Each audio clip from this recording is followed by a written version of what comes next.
قطب الدین ایبک شکار پر نکلا تو ایک کسان کو ہل چلاتے دیکھا تو پوچھا دن میں کتنے پیسے کماتے ہو؟ کسان 4 روپے۔ ایبک کیسے خرچ کرتے ہو؟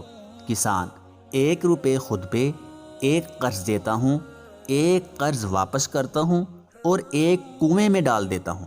ایبک حیران ہوا اور کہا میں تمہاری باتوں کا مطلب نہیں سمجھا۔